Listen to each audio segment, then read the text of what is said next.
Hello viewers, welcome to my YouTube channel Medics by Zeeshan Aslam. और आज की वीडियो जिस मेडिसिन पर होने जा रही है उसका नाम है प्रीगैबलिन। प्रीगैबलिन वैसे तो बहुत सारे ब्रांड्स हैं मार्केट में अवेलेबल है, लेकिन मेरे पास जो ब्रांड अवेलेबल था मैं उसी को लेकर वीडियो बना रहा हूँ। प्रीगैबलिन एक बहुत ही कॉम्प्लिकेटेड और सेंसिटिव सी मेडिसिन है, क्योंकि ये बहुत सेंसिटिव किस्म की पेन को ट्रीट करने के लिए यूज़ होती है। और अगर इसकी डोजेज और इसका यूजेज सही ना हो तो उस सूरत में आपको बहुत ही सीवियर किस्म के साइड इफ़ेक्ट्स बेयर करने पड़ सकते हैं। तो वीडियो को एंड तक ज़रूर देखिएगा, क्योंकि मैं वीडियो में एक्सप्लेन करने जा रहा हूँ इसके यूजेज और इसके डोजेज को। और अगर आपने मेरे चैनल को सब्सक्राइब नहीं किया तो अभी बेल आइकन के बटन को दबाएं और मेरे चैनल को सब्सक्राइब करें। तो चलें शुरू करते हैं आज की वीडियो। प्रीगैबलिन एक ऐसी मेडिसिन है जो कि नर्व डैमेज की पेन को ट्रीट करने के लिए यूज़ होती है, जिसे मेडिकल साइंस की ज़ुबान में न्यूरोपैथिक पेन भी कहते हैं। ये ऐसी इस किस्म की पेन है जो कि आपके हाथों, बाजू और पाँव और उंगलियों में आपको फ़ील होती है। ये ज़्यादातर डायबिटिक पेशेंट्स में ही फ़ील की जाती है, उनमें ही इस मेडिसिन का यूजेज भी अक्सर कॉमनली उन्हीं में देखा जाता है। इसके अलावा इस मेडिसिन को स्पाइनल कॉर्ड इंजरी की सूरत में भी दिया जाता है। इसके अलावा इस मेडिसिन का जो यूज़ है वो आप मसल फटीग के पेशेंट्स में भी देखेंगे। ऐसे में पेशेंट्स के जिनको मसल फटीग होती है, उनके मसल्स वीक हो चुके होते हैं, उनके मसल्स हार्ड होते हैं और वो डेली रूटीन के काम भी नहीं कर सकते, उनको उस सूरत में पेन होता है, तो ये मेडिसिन उसको ट्रीट करने के लिए भी यूज़ होती है।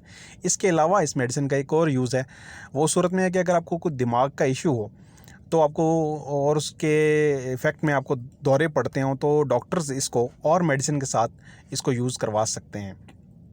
अब अगर हम बात करें कि ये मेडिसिन किस तरह काम करती है, तो ये दो तरीक़ों से काम करती है। पहला तरीका ये है कि जब हमें कोई पेन होती है जिस्म में, तो हमारा दिमाग एक केमिकल रिलीज़ करता है जो कि हमारे जिस्म को बताता है कि जो कि हमारे दिमाग को बताता है कि हमें पेन हो रही है। तो ये मेडिसिन उस केमिकल को कम कर देती है, जिसकी वजह से हमारी पेन कम हो जाती है। इसके अलावा नर्व डैमेज की सूरत में हमारे नर्व्स जो हैं वो एक सिग्नल भेजते हैं हमारे दिमाग को, जिसकी वजह से हमें वो पेन फ़ील होती है।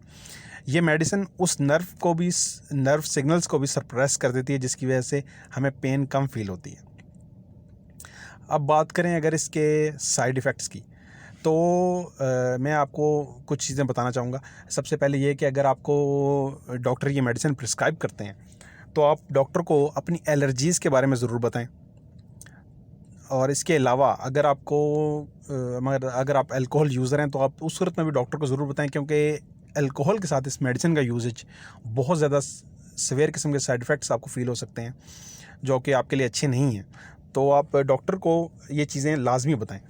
इसके अलावा जो एक और चीज़ आपने याद रखनी है इस मेडिसिन को यूज़ करते वक्त, वो ये है कि डॉक्टर जितनी क्वांटिटी आपको प्रिस्क्राइब करे इसकी, अगर दिन में 2 दफ़ा डॉक्टर ने आपको प्रिस्क्राइब की ये मेडिसिन, तो आप इसको दिन में 2 दफ़ा यूज़ करें, और अगर 1 दफ़ा प्रिस्क्राइब किया तो 1 दफ़ा यूज़ करें। लेकिन एक चीज़ ये ज़रूर याद रखें कि आपने जिस टाइम पर पहले दिन ये मेडिसिन यूज़ की थी, उसी टाइम पर आप इसको नेक्स्ट डे भी यूज़ करें। इसमें टाइम की पाबंदी बहुत ज़्यादा ज़रूरी है। और एक और बात जो आपने याद रखनी है इस मेडिसिन को यूज़ करते वक्त, वो ये है कि आपने इस मेडिसिन को कभी भी चबाना नहीं है, इसको निगलना है। चबाने से क्या होगा कि इस मेडिसिन के केमिकल फ़ौरन रिलीज़ हो जाएंगे, जिसकी वजह से आपको इसके साइड इफ़ेक्ट्स बर्दाश्त करने पड़ेंगे, इसके साइड इफ़ेक्ट्स हो सकते हैं आपको। एक और चीज़ जो बहुत ज़्यादा इंपॉर्टेंट है इस मेडिसिन के यूज़ में, वो ये है कि डॉक्टर आपको जब ये मेडिसिन रिकमेंड करेंगे तो वो आपको इसकी लो डोज से इसको आपको स्टार्ट करवाएंगे, और मे भी हो सकता है वीक या 2 वीक्स बाद इसकी क्वांटिटी वो इसकी बढ़ाएँ, आपकी तबीयत को देखते हुए या आपकी प्रोग्रेस को देखते हुए। और आपने तबीयत ठीक होने की सूरत में भी इस मेडिसिन के यूज़ को छोड़ना नहीं है या किसी भी सूरत कम नहीं करना। और डॉक्टर जब इसको मेडिसिन को आपको छुड़वानी होगी, तब भी वो उसी सूरत में इसको मतलब आहिस्ता आहिस्ता कम करेंगे इसकी डोजेज़, और इसके बाद इसे छोड़ेंगे। इसको अचानक से नहीं छोड़ना, उस सूरत में भी आपको इसके साइड इफ़ेक्ट्स हो सकते हैं जो कि बहुत ज़्यादा सीवियर हो सकते हैं। और दूसरा ये कि अगर आपकी तबीयत आपको ठीक फ़ील भी हो रही हो इस मेडिसिन के यूज़ से, तब भी आप इसको मत छोड़ें जब तक डॉक्टर आपको रिकमेंड ना करें या आपको कहे ना।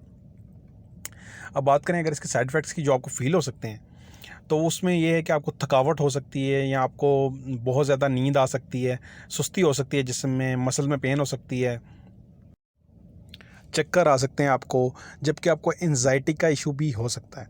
अगर आपको ये सारे साइड इफ़ेक्ट्स फ़ील हों या इनमें से कोई भी साइड इफ़ेक्ट फ़ील हो और वो साइड इफ़ेक्ट्स सीवियर हों, तो आप अपने डॉक्टर से ज़रूर रुजू करें, ताकि वो आपको बेहतर तरीके से ट्रीट कर सके। अब अगर इस मेडिसिन की प्राइस की बात करें तो ये मार्केट में 489 रुपीज़ में मार्केट में अवेलेबल है, जिसमें 14 कैप्सूल होते हैं। डिफरेंट ब्रांड्स की डिफरेंट प्राइसेस हो सकती हैं। उम्मीद करता हूँ आज की वीडियो आपको इन्फॉर्मेटिव लगी होगी। अगर आपको ये वीडियो पसंद आई हो तो इसे लाइक और शेयर ज़रूर कीजिएगा। साथ ही साथ मेरे चैनल को सब्सक्राइब ज़रूर कीजिएगा। अगर आपका मेडिसिन से रिलेटेड कोई भी क्वेश्चन हो तो आप उसे कमेंट में लिख सकते हैं, मैं आपको उसका जवाब ज़रूर दूँगा। अगली वीडियो तक अल्लाह हाफ़िज़।